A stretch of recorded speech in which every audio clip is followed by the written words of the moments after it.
Gender-based violence. Where do we begin?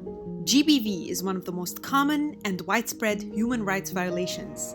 If there's one thing that the entire world has in common, this would be one of them. It is said that more than 1 in 3 women have experienced physical or sexual violence in their lifetime. 6 women are killed every hour around the world, mostly by men in their own family or their partners. 1 in 5 women have been raped in their lifetime, and on and on and on. You would think that things would have gotten better by now.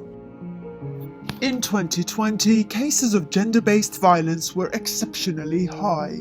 Shelter in place? What happens when you're trapped at home with your abuser? Domestic violence services are scrambling to help vulnerable people navigate home lines they say are increasingly unsafe during the pandemic. We have seen a horrifying global surge in domestic violence.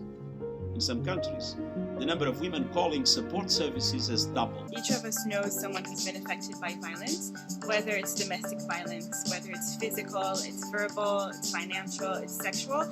We all know women and girls who are survivors, if it's not us ourselves. Violence against women is happening every single day nowadays. It affects all of us, somehow, indirectly or directly. I was confined in a small house where they were preparing me on how to take care of the man in a home.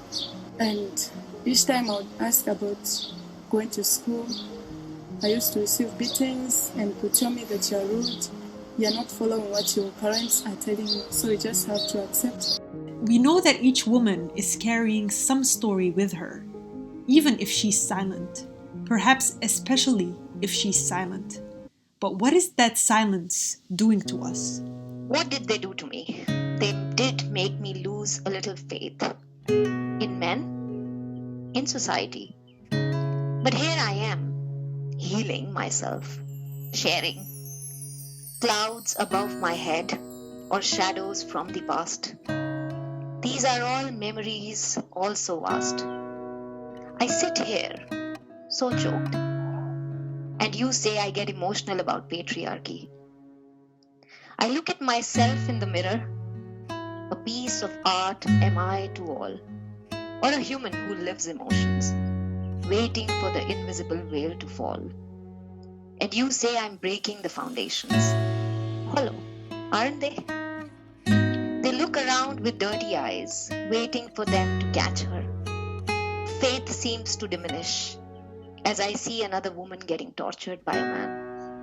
And you say I'm too much of a feminist. The pain of one and every woman who looks around with eyes wide open every single time to save herself from any trouble, to run away from those stripping eyes, to fight back those violating hands. Is she alone? Am I alone? I say to these predators, these acts of violence don't make you strong.